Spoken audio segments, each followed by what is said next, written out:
نوح علیہ السلام کا ایک بیٹا سام تھا۔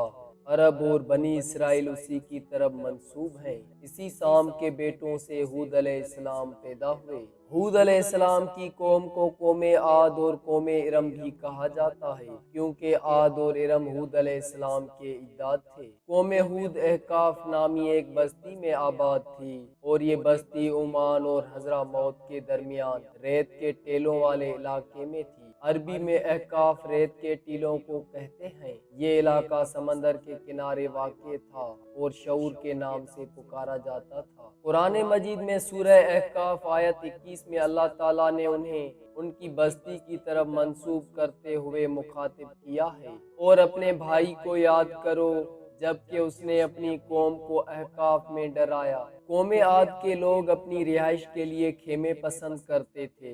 ان کے خیمے بہت مضبوط اور پختہ ہوتے تھے۔ یہ لوگ ان کو بڑی مہارت سے بناتے تھے، پھر ان پر فخر کرتے تھے۔ اللہ تعالیٰ سورہ فجر آیات 6 تا 8 میں فرماتے ہیں، کیا آپ نے نہیں دیکھا کہ آپ کے رب نے قوم عاد کے ساتھ کیا کیا، جو نسل ارم سے تھے، ستونوں والے تھے، جن کی مانند کوئی قوم دنیا کے ممالک میں پیدا نہیں کی گئی۔ اللہ تعالیٰ نے ان کی کاریگری اور فن کی ایک مثال دی ہے کہ وہ ایسے خیموں میں آباد تھے جن کے ستون بہت مضبوط تھے، طاقتور تھے۔ ان لوگوں نے شہروں اور بستیوں کو ایسی کاریگری سے بنایا کہ ان کے متعلق عجیب و غریب روایات مشہور ہو گئی۔ یہ نرم زمین میں خیمے بناتے تھے، اس کے ساتھ پہاڑوں میں محل بھی بناتے تھے۔ حالانکہ رہائش کے لیے زمین پر خیمے موجود تھے، گویا بیکار دولت اور وقت برباد کرتے، پھر اس پر فخر کرتے۔ شہروں میں جو راستے اور سڑکیں تھیں وہ بہت چوڑی تھیں۔ ان جیسے طویل اور قوی لوگ بعد میں پیدا نہیں ہوئے۔ کاریگری اور فنکاری میں یہ لوگ اس مقام تک پہنچے کہ پھر کوئی نہ پہنچ سکا۔ یہ لوگ عرب تھے اور عربی میں بات چیت کرتے تھے۔ ہود علیہ السلام بھی عربی تھے۔ اسماعیل علیہ السلام سے پہلے کے عرب باشندے عرب عربہ کہلاتے ہیں۔ ابراہیم علیہ السلام کی اولاد میں اسماعیل علیہ السلام کے بعد آنے والے لوگ عرب مستعربہ کہلاتے ہیں۔ اسماعیل علیہ السلام عربی نہیں تھے، کنعانی تھے۔ جب ابراہیم علیہ السلام اسماعیل علیہ السلام کو مکہ معظمہ میں چھوڑ آئے اور اسماعیل علیہ السلام نے عربوں سے میل جول قائم کیا تو ان سے عربی سیکھ لی اور اس میں بہت مہارت پیدا کر لی، یہاں تک کہ آپ کو عرب کا فصیح کہا جانے لگا۔ اہل عرب میں فصاحت و بلاغت آپ ہی سے آئی۔ رسول اللہ صلی اللہ علیہ وآلہ وسلم بھی اسی انداز میں فصیح و بلیغ عربی میں بات کرتے تھے۔ طوفان نوح کے بعد جب دوبارہ لوگوں کو پیدا کیا گیا تو وہ ایک مرتبہ پھر ان بستیوں میں رہنے کے لیے چلے گئے جہاں نوح علیہ السلام رہا کرتے تھے۔ نوح علیہ السلام شام کے شمال اور ترکی کے جنوبی علاقوں میں رہا کرتے تھے۔ لوگ یہاں آباد ہو گئے، پھر یہاں سے کچھ لوگ فلسطین اور شام کی طرف ہجرت کر گئے، اور کچھ لوگ جزیرے کی طرف ہجرت کر گئے، اور قوم عاد جزیرے کے جنوب میں آ کر آباد ہو گئی۔ اس وقت تمام لوگ توحید پر تھے۔ طوفان کے ساتھ جب زمین پامال ہو گئی تو اس پر سوائے نوح علیہ السلام کی اولاد کے اور کوئی زندہ نہ رہا۔ یہ لوگ توحید پرست تھے، لیکن وقت کے ساتھ ساتھ قوم عاد آباد ہوئی اور شیطان نے ان کے دلوں میں وسوسہ ڈالا۔ اس طرح وہ شیطان کی عبادت کرنے لگے۔ چنانچہ قوم نوح کے بعد سب سے پہلے جس قوم نے بت پرستی اختیار کی وہ قوم عاد تھی۔ اس قوم کو اللہ تعالیٰ نے بہت ڈیل ڈول دیا تھا۔ وہ بہت طاقتور قوم تھی۔ مفسرین بیان کرتے ہیں کہ ان کے جسم بہت مضبوط اور ٹھوس تھے، قد بہت لمبے تھے۔ آدم علیہ السلام کا قد 60 ہاتھ تھا اور اس قوم کا قد بھی قریباً اتنا ہی تھا۔ اس طرف سورۃ الاعراف آیت 69 میں اشارہ موجود ہے۔ اللہ تعالیٰ فرماتے ہیں، اور تم وہ حالت یاد کرو جب اللہ نے تمہیں قوم نوح کے بعد جانشین بنایا اور ڈیل ڈول میں تمہیں زیادہ پھیلاؤ دیا، سو تم اللہ کی نعمتوں کو زیادہ یاد کرو تاکہ تم فلاح پا جاؤ۔ ہود علیہ السلام کی زبانی اللہ تعالیٰ ان کی فنکاری کو بیان کرتے ہوئے فرماتے ہیں کہ ہود علیہ السلام نے ان سے کہا، کیا تم ایک ٹیلے پر بطور کھیل نشان لگا رہے ہو؟ مطلب یہ کہ یہ لوگ پہاڑوں کی چوٹیوں پر محل تعمیر کرتے تھے جب ان سے کہا جاتا کہ تم رہتے تو زمین پر ہو اور گھر پہاڑوں پر بناتے ہو، اس کی کیا وجہ ہے؟ اور تم اتنے مضبوط محل تعمیر کر رہے ہو، گویا ہمیشہ یہیں رہو گے۔ وہ لوگ دراصل ٹیلوں، گھاٹیوں، دروں اور پہاڑوں پر عمارات تعمیر کرتے تھے اور ان کا مقصد ان میں رہنا نہیں تھا، بلکہ وہ صرف کھیل کود کے لیے ایسا کرتے تھے۔ ہود علیہ السلام نے انہیں جھنجھوڑا کہ تم ایسا کام کیوں کرتے ہو جس کا کوئی مقصد نہیں، جس کام کے فضول ہونے میں کوئی شک نہیں۔ ہود علیہ السلام انہیں واعظ کرتے تھے، اے میری قوم، اللہ نے تمہیں بڑی قوت سے نوازا ہے۔ تمہاری طاقت کا عالم یہ ہے کہ جب تم کسی پر ہاتھ ڈالتے ہو تو ظلم کرتے ہو۔ کوئی شخص تمہارے سامنے آنا گوارا نہیں کرتا، لہٰذا اللہ سے ڈرو اور میری پیروی کرو۔ اس سے ڈرو جس نے ان چیزوں سے تمہاری مدد کی۔ اللہ تعالیٰ نے اپنی ہر طرح کی نعمت، مال، اسباب، اولاد، باغات، شہر، قوت، جسامت اور صنعت کاری سے تمہیں نوازا ہے، لہٰذا تم اللہ سے ڈرو اور میری اطاعت کرو۔ لیکن ان کی قوم نے کوئی اثر نہ لیا اور نہ ان پر ایمان لائی، الٹا لگی تکبر کرنے، اللہ کی حمد کی بجائے اس کی ناشکری کرنے لگی۔ اور تکبر کے بارے میں بات یہ ہے کہ جب سے ابلیس نے اس کو اختیار کیا، یہ اس وقت سے آزمائش بن چکا ہے۔ اللہ تعالیٰ سورہ حامیم سجدہ آیت 15 میں فرماتے ہیں، پس قوم عاد نے تو بے وجہ زمین میں سرکشی شروع کر دی اور کہنے لگے کہ ہم سے زیادہ کون زوراور ہے؟ کیا انہیں یہ نظر نہ آیا کہ جس اللہ نے انہیں پیدا کیا ہے وہ ان سے بہت ہی زیادہ زوراور ہے؟ جب یہ لوگ اپنی سرکشی اور کفر میں حد سے بڑھ گئے، تب اللہ تعالیٰ نے ہود علیہ السلام کو ان کی طرف بھیجا۔ انہوں نے انہیں اللہ کی طرف بلایا اور کہا، اے میری قوم، اللہ کی عبادت کرو، اس کے سوا تمہارا کوئی معبود نہیں، کیا تم ڈرتے نہیں؟ قوم کے کافر سردار کہنے لگے، ہم تو دیکھتے ہیں کہ تو نیری بے وقوفی میں ہے، ہمارے خیال میں تو جھوٹا ہے۔ اس پر ہود علیہ السلام نے فرمایا، اے میری قوم، میں بے وقوف نہیں، میں تو تمام جہانوں کے پروردگار کی طرف سے بھیجا گیا ہوں، تمہیں اپنے رب کے پیغامات پہنچا رہا ہوں اور ہوں بھی تمہارا دلی خیر خواہ اور امانت دار۔ کیا تم اس بات سے تعجب کرتے ہو کہ تم میں سے ایک شخص کی معرفت اللہ کا ذکر تم تک پہنچا کہ وہ تمہیں خبردار کر دے؟ تم اللہ کی اس نعمت کو یاد کرو کہ اس نے تمہیں قوم نوح کے بعد خلیفہ بنایا اور ڈیل ڈول میں تمہیں زیادہ پھیلاؤ دیا۔ تم اللہ کے احسانات کو یاد کرو تاکہ فلاح اور نجات پا جاؤ۔ ہود علیہ السلام نے اللہ کی عظیم نعمتوں کے ساتھ انہیں نصیحت کی، لیکن وہ بدبخت کفر ہی کرتے رہے۔ آخر انہیں جھنجھوڑنے کے لیے انہوں نے فرمایا، اے میری قوم، اللہ ہی کی عبادت کرو، اس کے سوا تمہارا کوئی معبود نہیں۔ تم تو صرف بہتان بازی کر رہے ہو، یعنی جن بتوں کی تم پوجا کر رہے ہو ان کی پوجا تم نے خود گڑھی ہے، اللہ تعالیٰ نے تو اس کے متعلق کوئی دلیل نازل نہیں فرمائی۔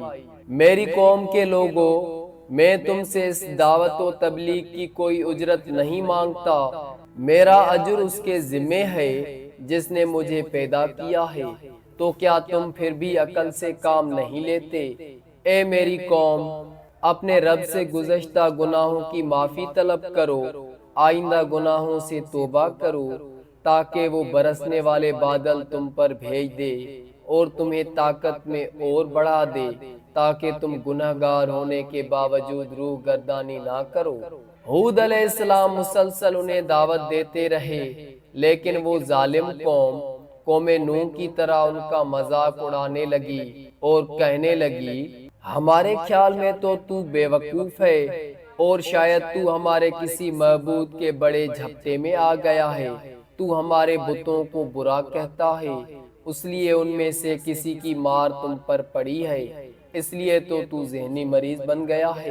وہ ظالم لوگ چونکہ آخرت پہ ایمان نہیں رکھتے تھے اور دنیا میں خوشحالی کی زندگی بسر کر رہے تھے اور تھے بھی اپنی قوم کے سردار، اس لیے اپنے ماتحتوں سے کہنے لگے یہ تو تم جیسا ہی انسان ہے، وہی کچھ کھاتا ہے جو تم کھاتے ہو اور پیتا بھی وہی کچھ ہے جو تم پیتے ہو۔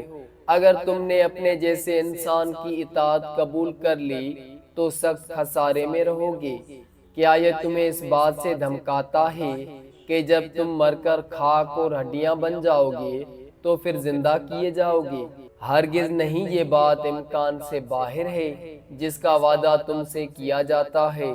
یہ تو زندگی صرف دنیا کی ہی ہے، ہم مرتے جیتے ہیں، ہم پھر نہیں اٹھائے جائیں گے۔ یہ تو وہ شخص ہے جس نے اللہ پر جھوٹ باندھا ہے، ہم اس پر یقین کرنے والے نہیں۔ ہود علیہ السلام انہیں دعوت دیتے رہے یہاں تک کہ ان کی قوم نے واضح طور پر کہہ دیا کہ آپ ہمیں واعظ سنائیں یا نہ سنائیں، ہم تو اپنی روش نہیں چھوڑیں گے، یہ تو پرانے لوگوں کا دین ہے۔ اس طرح قوم انہیں مسلسل جھٹلاتی ہی رہی۔ آخر ہود علیہ السلام نے بھی انہیں کھلم کھلا دھمکی دی اور فرمایا لوگو سنو، میں صرف تمہیں ہی نہیں اللہ کو بھی گواہ بنا کر اعلان کرتا ہوں کہ اللہ کے سوا جس جس کی عبادت ہو رہی ہے میں ان سب سے بری طرح بیزار ہوں۔ اب تم ہی نہیں اپنے ساتھ اوروں کو بھی بلا لو اور اپنے ان سب جھوٹے معبودوں کو بھی بلا لو اور تم سے جو ہو سکے مجھے نقصان پہنچا دو، مجھے کوئی مہلت نہ دو، نہ مجھ پر ترس کھاؤ۔ یہ فرمانے کے بعد انہوں نے اللہ سے دعا کی، اے پروردگار ان کے جھٹلانے پر تو میری مدد فرما۔ اللہ کی طرف سے آپ کو جواب ملا، یہ تو بہت ہی جلد اپنے کیے پر پچھتانے لگیں گے۔ اللہ کے نبی کا انکار کرنے، اس سے بغض رکھنے اور اس کی مذاق اڑانے والوں کا انجام کیا ہوا؟ اللہ نے انہیں ایسے زناٹے کی آندھی سے تہس نہس کیا کہ جس کی مثال تاریخ میں نہیں ملتی۔ اللہ نے ان سے بارش روک دی، اس سے خشک سالی کی کیفیت پیدا ہو گئی، درخت اور پھل ختم ہو گئے، وہ لوگ بارش کی خواہش کرنے لگے۔ اسی حالت میں ایک دن اللہ نے انہیں عذاب دینے کا ارادہ فرمایا۔ انہوں نے دیکھا ایک سیاہ بادل ان کی طرف بڑھ رہا ہے، خوشی سے اچھلنے لگے، کہنے لگے یہ بادل ہم پر برسنے والا ہے، جبکہ ان کا خیال غلط تھا۔ دراصل اب کی صورت میں یہ وہ قہر الہی تھا جس کے آنے کی وہ جلدی مچا رہے تھے۔ وہ عذاب ان کی بستیوں کی تمام چیزوں، پھلوں، خیموں، درختوں کو تہس نہس کرتا ہوا آیا۔ اس سے اللہ کا یہی حکم تھا۔ آندھی اس قدر زبردست تھی کہ پہاڑوں پر ان کے تعمیر کردہ محلوں تک کو اڑا لے گئی۔ مجرموں کا یہی بدلہ ہے۔ اللہ تعالیٰ سورہ زاریات آیت 41 اور 42 میں فرماتے ہیں، اسی طرح آندھیوں میں بھی ہماری طرف سے تنبیہ ہے، جبکہ ہم نے ان پر خیر و برکت سے خالی آندھی بھیجی، وہ جس جس چیز پر گرتی تھی اسے بوسیدہ ہڈی کی طرح چورا چورا کر دیتی تھی۔ اس آندھی نے ہر چیز کو فنا کر کے رکھ دیا۔ اللہ تعالیٰ ان کی تباہی ایک اور جگہ ان الفاظ میں بیان کرتے ہیں، قوم عاد نے بھی جھٹلایا، پس کیسا ہوا میرا عذاب اور میری ڈرانے والی باتیں۔ ہم نے ان پر مسلسل چلنے والی ہوا ایک لگاتار منحوس دن میں بھیج دی جو لوگوں کو اٹھا اٹھا کر دے پٹکتی تھی، گویا کہ وہ جڑ سے کٹے ہوئے کھجور کے تنے ہیں۔ بس کیسی رہی میری صدا اور میرا ڈرانا، یقیناً ہم نے قرآن کو نصیحت کے لیے آسان کر دیا ہے، بس کیا ہے کوئی نصیحت پکڑنے والا؟ ایک تیسرے مقام پہ اللہ نے ان کی ذلت اور رسوائی کا ذکر یوں کیا ہے، قوم عاد بے حد تند اور تیز ہوا سے غارت کر دی گئی، وہ ہوا ان پر برابر لگاتار 7 رات اور 8 دن تک اللہ کے حکم سے چلتی رہی۔ آپ وہاں ہوتے تو دیکھتے کہ وہاں لوگ یوں چاروں شانوں گرے پڑے ہیں جیسے وہ کھجوروں کے کھوکھلے تنے ہوں۔ کیا ان میں سے کوئی بھی آپ کو باقی نظر آ رہا ہے؟ ہود علیہ السلام کو اللہ تعالیٰ نے اپنی رحمت سے نجات دی، باقی تمام جگہوں پر تباہی تھی، لیکن جس جگہ ہود علیہ السلام اور ان کے ساتھی تھے اس جگہ ہوا پھٹکی بھی نہیں۔ کہا جاتا ہے کہ ایک باڑ تھی جس میں ہود علیہ السلام، حیوانات، چوپائے اور ان پر ایمان لانے والے تھے، اور آندھی نے ہر چیز کو فنا کر ڈالا۔ اللہ تعالیٰ سورہ اعراف آیت 72 میں فرماتے ہیں، غرض ہم نے انہیں اور ان کے ساتھیوں کو اپنی رحمت سے بچا لیا اور ان لوگوں کی جڑ کاٹ دی جنہوں نے ہماری آیتوں کو جھٹلایا تھا اور وہ ایمان لانے والے نہیں تھے۔ اس طرح سورہ ہود میں اللہ تعالیٰ فرماتے ہیں، جب ہمارا حکم آ پہنچا ہم نے ہود کو اور ان کے ساتھیوں کو اپنی خاص رحمت سے نجات دی، ہم نے ان کو سخت عذاب سے صاف بچا لیا۔ یہ تھے قوم عاد کے لوگ جنہوں نے اپنے رب کی آیتوں کا انکار کیا اور اس کے رسولوں کی نافرمانی کی اور ہر ایک سرکش نافرمان کے حکم کو مانا۔ دنیا میں بھی ان پر لعنت لگا دی گئی اور قیامت کے دن بھی۔ دیکھ لو قوم عاد نے اپنے رب سے کفر کیا اور اسی طرح قوم عاد تباہ ہو گئی۔ ان کے بعد مومنوں نے ان کے باقی بچ جانے والے مکانات پر قبضہ کر لیا اور وہاں رہنے لگے۔ پھر ہود علیہ السلام نے حضرہ موت میں وفات پائی۔